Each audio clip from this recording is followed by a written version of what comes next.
Hello friends, once again you are welcome to Shikhar ICS Online, where we are discussing different topics of current affairs, economics, history, polity and other global issues which are useful for the exams conducted by UPSC, MPPSC, SSC and other competitive exams. Friends, पिछले कुछ दिनों से जब निर्वाचन आयोग ने, election commission ने कुछ दलों को नेशनल लेवल की पार्टी का स्टेटस एबोलिश कर दिया है, खत्म कर दिया है, तब से जो है कुछ प्रश्न जो है वो राजनीति के पटल पर और एक सामान्य ज्ञान के पटल पर लगातार जो है प्रश्न चिन्हित है, तैर रहे हैं कि आखिर ये नेशनल लेवल पार्टी क्या होती है, आखिर ये नेशनल लेवल की पार्टी बनने से क्या होता है, नेशनल लेवल पार्टी का दर्जा कौन देगा, कौन समाप्त कर सकता है, कब दे सकता है, कब समाप्त कर सकता है। ये प्रश्न जो है लगातार जो है हवा में, फिजा में तैर रहे हैं। तो आज इन्हीं प्रश्नों का जवाब ढूंढने का प्रयास करेंगे इस वीडियो में। आप देख रहे हैं शिखर ICS चैनल और मैं हूं आपका फ्रेंड सुनील सिंह। तो फ्रेंड्स, सबसे पहले तो हम आज ये देखेंगे कि कैसे और कौन देता है किसी पार्टी को नेशनल लेवल पार्टी का दर्जा, फर्स्ट।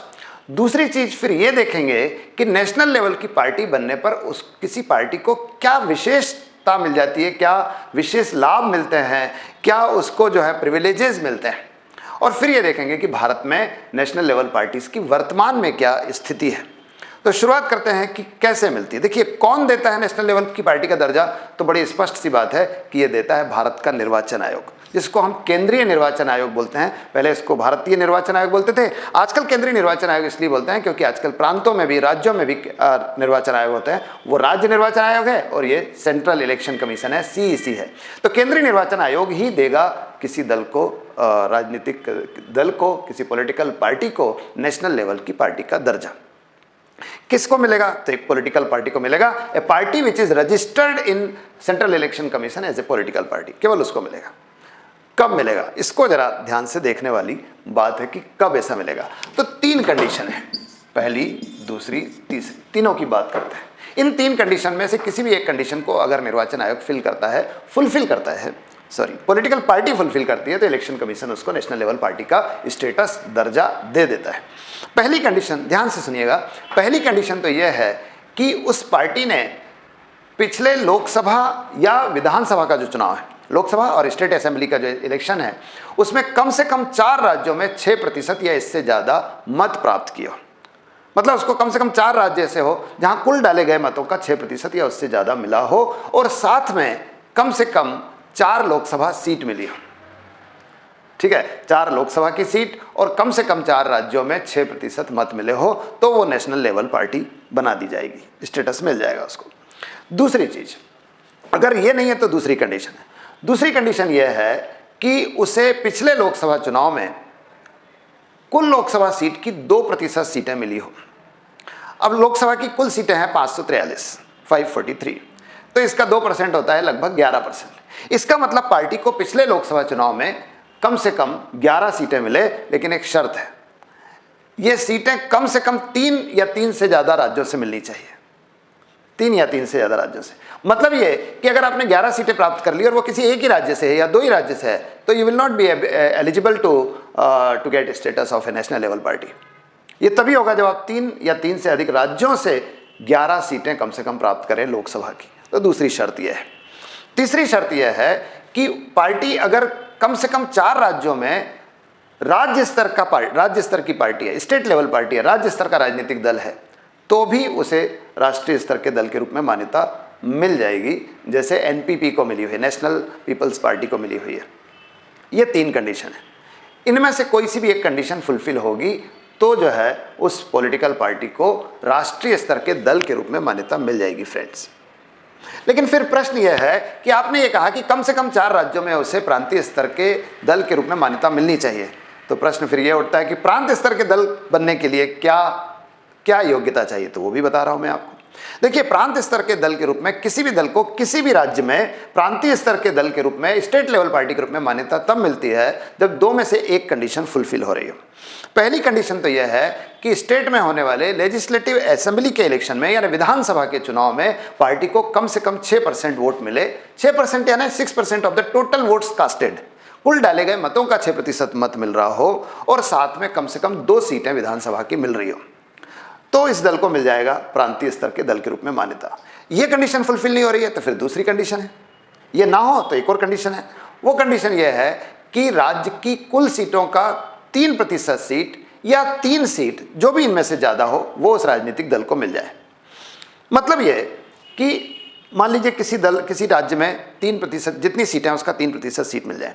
मध्य प्रदेश की कल्पना कीजिए, 229 सीट है, 229 का 3%, ठीक है, मतलब 10 सीटें के करीब मिल जाए मध्य प्रदेश में, तो वो दल क्या बन जाएगा, 7 सीटें मिल जाए तो वो दल जो है राज्य में प्रांतीय स्तर का दल बन जाएगा। लेकिन अगर सिक्किम जैसा राज्य है जहां सीट 40 ही है, ठीक है, अब 40 सीट का 3% तो एक ही सीट होता है लगभग, तो क्या एक सीट मिलने पर मिल जाएगा? नहीं, यहां पर नियम लागू होगा 3 सीट का। इसलिए कहा गया कि 3% सीट या 3 सीट जो भी ज्यादा हो वो अगर पार्टी प्राप्त करती है तो वो उस राज्य में स्टेट लेवल की पार्टी बन जाएगी, ठीक है। तो स्टेट लेवल पार्टी के लिए ये 2 कंडीशन है कि उसे पिछले विधानसभा के चुनाव में कुल डाले गए मतों का कम से कम 6% मत और साथ में 2 विधानसभा की सीटें मिले, या फिर राज्य की कुल विधानसभा सीटों का 3% सीटें या 3 सीटें जो भी ज्यादा हो वो मिल जाए तो वो प्रांतीय स्तर की दल बन जाएगा। और अगर ऐसा प्रांतीय स्तर का दल कम से कम 4 राज्यों में ऐसा प्रांतीय स्तर का दल बन जाएगी कोई पार्टी, तो it will get the status of national level party. तो this is how a party could get the status of national level party और स्टेट लेवल पार्टी। कौन देगा? तो मैं बार बार बोल रहा हूं, ये देगा सेंट्रल इलेक्शन कमीशन। दूसरी खास बात यह है कि मान लीजिए किसी दल को ऐसा मिल जाता है तो उसका लाभ क्या है? देखिए, उसको कई विशेष अधिकार मिलेंगे, कई प्रिविलेजेस मिलेंगे। पहला प्रिविलेजेस तो ये मिलेगा कि वो पार्टी जो है पूरे देश में विधानसभा लोकसभा के चुनाव में अपने पॉलिटिकल सिंबल के साथ, अपने इलेक्टोरल सिंबल के साथ, अपने चुनाव चिन्ह के साथ भाग ले सकती है। उसका उम्मीदवार चाहे विधानसभा में खड़ा हो चाहे लोकसभा चुनाव में खड़ा हो, वो अपने राजनीतिक दल, अपना जो चुनाव चिन्ह है उससे वो उसका उम्मीदवार खड़ा हो सकता है। बाकी जो पार्टीज है वो अलग अलग दलों में उनके अलग अलग चुनाव चिन्ह होते हैं। मतलब जो भी चुनाव चिन्ह अलॉट करेगा इलेक्शन कमीशन, उसके अनुसार उसको इलेक्टोरल सिंबल मिलेगा। वो किसी पर अपना दावा नहीं कर सकता, क्लेम नहीं कर सकता। दूसरी चीज ये मिलेगी कि उसे देश की राजधानी में और हर राज्य की राजधानी में उस पार्टी को, जो नेशनल लेवल पार्टी है, उसे ऑफिस के लिए स्पेस मिलेगी, जगह मिलेगी अपना कार्यालय बनाने के लिए। इसके अलावा ये भी है प्रावधान तो कि जो पदाधिकारी है उनको वेतन भत्ते मिलेंगे, और जो कार्यालय है वहाँ बिजली जो है विद्युत आपूर्ति निःशुल्क मिलेगी, टेलीफोन कनेक्शन मिलेगा, ये भी है। तीसरी चीज बड़ी ज़बरदस्त कि साहब जो पार्टी के कुछ स्टार कैंपेनर होंगे, पार्टी के स्टार कैंपेनर होंगे जो चुनाव में, लोकसभा के चुनाव, विधानसभा के चुनाव में जाके प्रचार कर सकते हैं। और जब वो किसी उम्मीदवार के पक्ष में जाकर सभाएं लेंगे, रैली लेंगे, प्रचार करेंगे, तो उनके रैली पर, उनके सभाओं में जो खर्च होगा वो जो उम्मीदवार है उसके चुनावी व्यय में उसको जोड़ा नहीं जाएगा। समझ रहे हैं आप इसको? आप इसको ऐसे समझिए कि जब भी कोई विधानसभा या लोकसभा चुनाव होता है तो निर्वाचन आयोग निर्धारित कर देता है कि एक उम्मीदवार इससे ज़्यादा राशि खर्च नहीं करेगा चुनाव में। लोकसभा के लिए ये चुनावी व्यय की सीमा जो है 70 लाख से लेकर 95 लाख तक है अलग अलग राज्यों में, और विधानसभा के लिए ये 28 लाख से 40 लाख है। इससे ज़्यादा आपको खर्च नहीं करना होगा।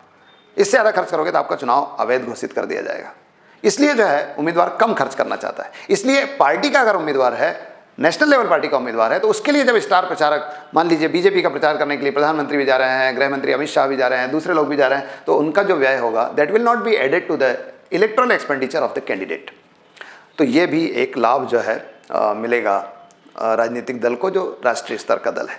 इसके अलावा एक लाभ ये भी है कि जब भी चुनाव होगा लोकसभा का, विधानसभा का, तब जो है उस राष्ट्रीय स्तर के दल को नेशनल टेलीविज़न पर यानी दूरदर्शन पर और नेशनल रेडियो पर यानी आकाशवाणी पर आकर अपना प्रचार करने का अधिकार होगा। उनको टाइम स्लॉट आवंटित किए जाते हैं कि आपको 10 स्लॉट, 15 स्लॉट, इसके अनुसार उनको समय दिया जाएगा कि आप इतनी बार आके रेडियो पर, टीवी पर आकर बोल सकते हैं। तो these are the facilities suppose to be given a party who is national level party. प्रश्न यह है कि अभी कितनी नेशनल लेवल पार्टी है? देखो, नेशनल लेवल पार्टी अभी हमारे यहाँ लगभग 8 थी। उसमें बीजेपी थी, Bharatiya Janata party, Indian national Congress था, INC, और NCP थी, नेशनलिस्ट कांग्रेस पार्टी।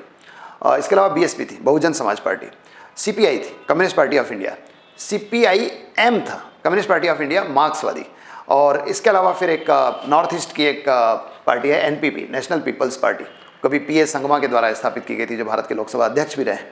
और इसके अलावा अभी रिसेंटली जो है TMC को मिली थी, तृणमूल कांग्रेस। इसको मिली थी मान्यता राष्ट्रीय स्तर के दल के रूप में। लेकिन आपने देखा होगा अभी 2023 में अभी रिसेंटली जो है 3 दलों की मान्यता समाप्त कर दी। इसमें टीएमसी भी है, इसमें सीपीआई भी है और इसमें एनसीपी भी है। ध्यान रखना कि बीएसपी की मान्यता 2 साल पहले ही समाप्त हो गई थी, ठीक है। तो ये 4 पार्टी हट गई तो बची 4, और फिर आम आदमी पार्टी को भी नेशनल लेवल पार्टी का दर्जा मिला है। तो 4 और एक आम आदमी party, total national level party कितनी हो गई भारत में? 5। तो ये इस तरह से जो है 5 नेशनल लेवल पार्टी वर्तमान में भारत में है। तो ये सब कुछ थी जानकारी नेशनल लेवल पार्टी के रूप में। उम्मीद करते हैं आपको ये उपयोगी लगा होगा, काम का लगा होगा, इंटरेस्टिंग लगा होगा। अगर अच्छा लगा है तो आप लाइक कीजिए, अगर आपको अच्छा लगा है तो अपने फ्रेंड्स के साथ इसको शेयर कीजिए और उनसे कहिए कि चैनल को सब्सक्राइब करें। आप भी इस चैनल को सब्सक्राइब कीजिए अगर आपने इसको अभी तक सब्सक्राइब नहीं किया है। तो आज के लिए इतना ही। Thank you very much. Have a good day.